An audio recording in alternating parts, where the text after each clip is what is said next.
배움 합격의 공식 약속의 이름 최승관입니다. 네, 이론적인 부분에서는 이제 정치사의 내론이 아니라 이론이 즉 내용이 오늘로서 이제 종강을 하는 거죠. 물론 다음 시간에 그 정치사와 관련된 문제풀이 감잡기 문제풀이 이제 풀어보고 이제 경제사로 넘어가도록 하겠습니다. 어쨌든 가장 많은 비중을 차지하는 정치사 여러분들이 우리의 역사의 흐름을 잡는데 아마 도움이 됐으리라 믿고요. 자, 오늘 북한 체제와 통일을 위한 노력으로 달려보도록 하겠습니다. 교재는 여러분들 112페이지 참조를 해주시면 되겠습니다.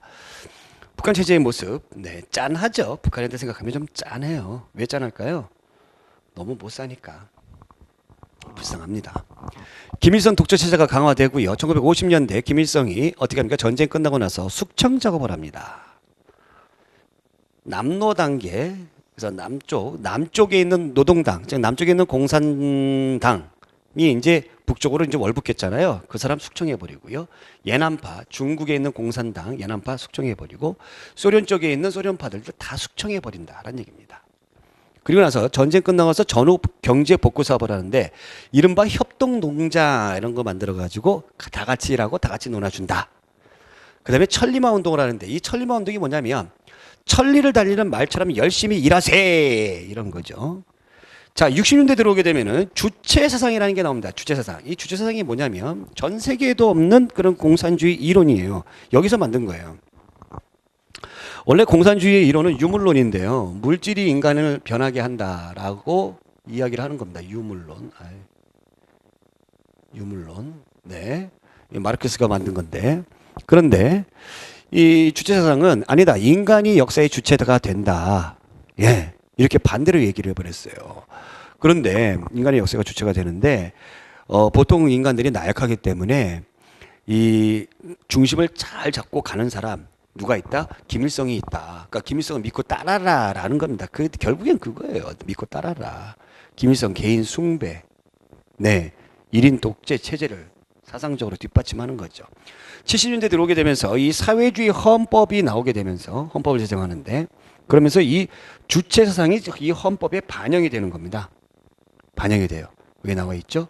주체 사상을 국가 통치 이념으로 명문화시켜버렸다라는 거죠. 자, 더 나아가서 이 독재 체제에 더 나아가서 이제 부자 세습으로 가는 거죠. 김정일의 권력 승계 80년대에 그 작업을 슬슬 하는 겁니다. 90년대 초반에 김일성이 죽고 나서 김정일이 국방위원장이랑 직함으로 최고 올라가게 되는 거고요. 그 다음에 유훈 통치 전개한다. 김일성의 유언의 가르침, 그것으로 통치 전개한다. 이 유훈 통치, 유훈 정치를 했던 것이 대표적인 게 누가 있습니까, 여러분들? 태조 왕건이 죽으면서 훈유 10개 같은 거, 이런 것들 만들었잖아요. 이것이 바로 유훈이잖아요. 똑같습니다. 김정은의 3대 세습을 하게 되면서 김정일이 사망 이후에 김정은이 3대 세습을 하고 김정은은 또 뭐를 합니까? 선군 정치를 하게 되는 거죠. 선군 정치. 군대에다가 군대를 중점적으로 두는 선군 정치. 그러다 보니까 얘가 툭 하면 미사일 쏴대고 말이죠. 자, 그러면 우리 정부들의 통일을 위한 노력에 대해서 알아보겠습니다. 박정의라고 되는데 박정희 오타가 났습니다. 박정희예요. 뭐 다 아시겠죠? 박정희. 70년대 8.25 선언, 평화통일 구상선언 맨 처음에 있었어요. 60년대까지는 이런 게 없었어요. 왜냐하면 왼수처럼 여겼기 때문에. 무조건 왼수처럼. 70년대부터 통일을 위한 노력을 했던 이유는 단 한 가지입니다. 왜냐하면 닉슨에 의해서 닉슨이 중국을 방문하고 그러면서 대땅트 분위기가 열리게 돼요. 전 세계에서. 화해 분위기. 그래서 우리도 슬슬 남북 대화를 해야 되는 거 아닌가. 71년도에 남북 적십자 회담을 하게 되면서 이산가족 상봉을 먼저 해보자. 이루어지진 않습니다. 그 다음에 73년도에 6.23 평화통일 외교정책선언, 서로 불가침하자, 남북한 유엔에 동시 가입하자, 이것을 73년도에 주장을 하는데 이게 가끔 시험 문제에 나와요. 남북한이 유엔에 동시 가입하자. 이러한 것을 할 수 있었던 요 배경, 요 사이에는 뭐가 있었냐면 72년도에 이렇게 안 써지죠? 72년도에 7.4 남북 공동 성명이 있었습니다. 이게 중요한 거예요. 7.4 남북 공동성명 이후에 6.23 평화통일 외교정책 선언이 있었다라는 겁니다. 그러면 제가 중요하다고 강조했던 7.4 남북 공동성명을 보겠습니다. 배경에는 닉슨 독도린과 같은 냉정체제의 완화가 있었죠. 그러면서 주한미군이 일부 병력이 철수하게 되고요. 자, 이러다 보니까 미군만을 믿을 수가 없겠다. 그래서 자주국방정책을 추진하게 되고 남북한 사이의 긴장 완화를 목적으로 하게 됐던 겁니다. 북한 역시 군사비가 너무 많이 나가니까 너무 힘들어요. 그래서 이것을 좀 완화하기 위해서 그래서 당시의 중앙정보부장이었던 이후락이 평양에 몰래 갑니다. 몰래 가서 김일성을 만나요. 그래서 남한과 북한이 동시에 7월 4일 날 남북 공동성명을 발표합니다. 이것이 정전 이후에 최초의 남북 공동성명이라는 거죠. 자, 이 남북 공동성명에 3대 원칙이 있는데 통일을 하기 위해서는 자주적으로 통일하자. 평화적으로 통일하자. 우리 민족이 대단결하자. 이거 아주 중요한 거죠. 그래서 이것을 하기 위해서 남북조절위원회를 만들었다라는 겁니다. 그런데 7월 4일날 이걸 하고 불과 3개월 뒤에 남한 같은 경우는 10월 유신 이것을 선포했고요. 북한은 사회주의 헌법을 개정했습니다. 그럼 도대체 7.4 남북 공동성명의 저희는 무엇이냐? 북한은 북한대로 우리는 우리대로 독재 체제를 구축하기 위한 쇼가 아니었느냐 이런 비판을 받고 있다라는 거죠. 7.4 남북공동성명이 발표됐던 그 당시에 우리나라 사람들은 정말 통일이 되는 것이 아닌가 기대감에 들떴다라는 거죠. 자, 한편 전두환 정부 보겠습니다. 전두환 정부는 민족화 민주통일 방안이라는 것을 제시만 했어요. 그리고 전두환 정부도 자기가 불법적인 방법으로 정권을 잡은 사람이기 때문에 반공을 국시로 했어요. 또 아웅산에서 이제 그 전두환이 그 오늘날의 그 미얀마 여기를 방문했는데 거기에 아웅산 묘소에서 북한이 테러를 하게 되면서 남북 간의 관계가 굉장히 안 좋았습니다. 그래서 정부 차원에서 대화는 없었습니다. 그러나 민간 차원에서 이산가족 고향 방문, 예술공연당 방문이 있었다라는 겁니다. 전두환 정부는 정부 차원에서는 없었고 민간 차원에서만 있었다라는 거 꼭 기억해 두시기 바라고요. 자, 노태우 정부는 앞에서 제가 설명을 드렸듯이 북방 외교 정책을 하게 됩니다. 공산권과 수교를 하게 되죠. 77선언. 네. 그 다음에 89년도에 한민족 공동체 통일 방안. 그러니까 똑같아요. 자주평화 민주원칙. 그러니까 이런 것들이 전부 다 뭐예요? 7.4 남북 공동성명을 재확인하는 거예요. 자, 그리고 나서 남북한이 유엔에 동시에 가입을 합니다. 91년도에. 가입하고 나서 여러분들이 남북 기본 합의서라는 것이 있는데 91년도 12월에 남북 기본 합의서는 남한과 북한이 기본적인 사항을 합의한 내용이에요. 그럼 어떤 내용이냐면 남북 사이의 화해와 불가침 및 교류 협력에 관한 합의서. 굉장히 길죠. 그래서 줄여서 남북 기본 합의서라고 그래요. 7.4 남북 공동성명, 그다음에 남북 기본 합의서 시험 문제 아주 잘 나옵니다. 서로의 체제 유지하자라는 겁니다. 그리고 나서 이게 12월 달이거든요. 12월 말에 한반도 비핵화 공동선언하게 되는 거예요. 북한이 거짓말한 거죠. 네. 그 뒤를 이어서 김영삼 정부 때도 남북한의 관계는 뭐 그닥 발전하지 못해요. 자, 3단계 3대 기조 통일정책, 화해협력, 남북연합 통일국가 이렇게 가자. 또 북한의 경수로 개발 지원을 캐도 한반도 에너지 개발 기구죠. 이것을 했었고요. 한민족 공동체 건설을 위한 3단계 통일 방안 94년도에 화해협력합시다, 남북연합합시다, 통일국가 완성합시다. 이거랑 똑같은 거죠.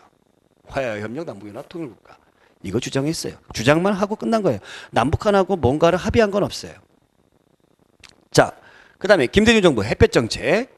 자, 정주영 현대그룹 회장이 소를 끌고 자기 고향을 갑니다. 이것이 김대중 정부의 남북 간의 어떤 그런 그 대화 부분, 그 부분에 있어서 굉장히 큰 좋은 긍정적인 요인으로 자극을 해요. 그러면서 금강산 관광이 해로부터 시작을 하게 되는 거죠. 바닷길로부터. 그리고 남북 정상회담. 이 남북 정상회담, 6.15 남북 정상회담. 이거 순서별로 알아두세요. 소떼, 해로, 그 다음에 6.15 남북 공동선언. 2000년도 밀레니엄. 7.4 남북공동선언하고 남북기본서 합의서 내용을 바탕을 두고 있고요. 그리고 경의선 복구해 버립시다. 개성공단 만들어 봅시다. 이산가족 상봉 이런 것들을 합의를 했다라는 겁니다. 그 뒤를 이어서 노무현 정부는 김대중 정부의 대북 정책을 포용을 합니다. 그래서 금강산 이산가족 면에서 설치했고요. 개성공단 입주 앞에서 김대중 정부 때 결정이 됐던 개성공단 입주, 개성공단 결정은 김대중 정부, 입주는 노무현 정부, 경의선 복구 완료. 이것도 앞에 정부에서 했던 내용인데 완료. 이 사업이 완료되어 있던 것이죠. 자, 또 한 가지는 금강산 관광이 육로로 갔다라는 겁니다. 김대중 정부 때는 해로였는데 노무현 정부 때는 육로로 가게 되었다. 그리고 14 선언 2007년도에 두 번째로 북한의 정상과 만나서 제2차 남북 정상회담을 개최했다라는 거죠. 그러나 그 뒤를 이어서 이명박 정부 때라든가 또 그 다음에 박근혜 정부 때는 대북 관계가 굉장히 안 좋습니다. 뭐 대화하고 그런 거 없어요. 지금 현재 문재인 정부 같은 경우에는 좀 많이 좀 화해의 모드로 가고 있는데 지금은 상당히 좀 안 좋은 분위기로 되었다라는 거 생각해 두시기 바라고요. 그래서 북한하고 어떤 합의를 도출을 했던 그런 정부는 7.4 남북공동 성명하고 박정희, 그 다음에 91년도에 노태우 정부의 남북기본합의서, 그 다음에 6.15 남북공동선언 2000년도에 김대중 정부, 그 다음에 현재 그 뒤를 이어서 노무현 정부, 그 다음에 현재 문재인 정부, 이렇게 여러분들이 기억해 두시면 되겠습니다. 자, 다음 시간에는요, 우리 뒤에 나와 있는 아니죠. 이것뿐만 아니라 끝난 게 아니죠. 네, 끝난 게 아니고 이거 봐야 되겠죠. 예, 이거 까먹을 뻔했네요. 세계 속의 한국 보겠습니다. 이제는 우리가 이제 뭐 주요 G20 국가에도 뭐 들어가 있고, 네. 뭐 예전에 반기문 유엔 사무총장도 했었고요. PKO 평화유지군도 우리가 전국 세계 각국에 파견하고 있죠. 그다음에 국제협력단 코이카, 네, 개발원조위원회, 이게 전부 다 뭐예요? 못 사는 나라들한테 이제 도움 주는 거잖아요. 그러면서 뭐 K-팝이라든가 많이 우리의 위상이 확산이 돼 있다라는 겁니다. 그러나 주변 국가하고의 어떤 영토 갈등이 있어요. 또 역사 갈등이 있고요. 일본 보겠습니다. 일본 애들은 군국주의를 부활하려고 하고 있어요. 평화헌법 개정하게 되면서. 그죠? 지네들은 못 살다 보니까 이것을 극복하기 위해서 우경화 경향으로 가고 있다. 이른바 새 영모라고 하는 새로운 역사 교과서를 만드는 모임, 이런 것들을 만들어 놓고 역사를 왜곡하려고 하고 있고요. 그 다음에 독도는 지네 땅이라고 계속 우겨대고 있죠. 네. 독도는 우리 땅이라는 근거는 이 앞에서 배웠던 부분이고, 일본 측의 자료 17세기 때에 은주시청 합기라는 그런 자료를 보게 되면은 울릉도와 독도를 일본 애들이 우리의 땅으로 인정을 했다라는 겁니다. 그 다음에 2차 세계대전 끝나고 나서 연합국 최고사령관 각서에 또 울릉도, 그 다음에 여기 리앙꼬르 암석, 이거 독도죠. 이것은 뭡니까? 일본 땅에서 제외된다라고 이야기를 했어요. 그리고 거기에 더해서 일본군 위안부라든가 강제징용 문제들, 일본 애들이 절대로 지금 인정을 안 하고 있죠. 이거 어떻게 됩니까? 또 한 가지, 우리나라뿐만 아니에요. 러시아하고도요, 여기 쿠릴 열도 문제를 가지고 지네 나라 땅이냐 러시아 땅이냐 문제 삼고 있고요. 중국하고도 생각고 열도 문제 가지고 또 대립을 하고 있습니다. 그 다음에 중국은 이쪽 동남아시아 부근에서 뭐 필리핀이라든가 말레이시아, 베트남 이런 국가들하고 또 영토 분쟁을 하고 있고요. 자, 이 중국의 역사 갈등에는 우리가 대표적인 것이 동북 공정이 있죠. 중국의 입장에서 동쪽 북쪽에 있는 그런 영토의 역사를 두고 있는 그런 민족들의 역사를 자기네 역사로 다 편입을 시켰어요.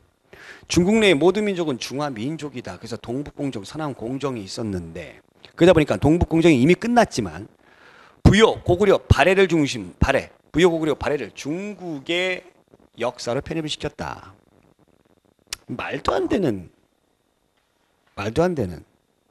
그러면 이러한 동북공정을 왜 했을까라는 겁니다.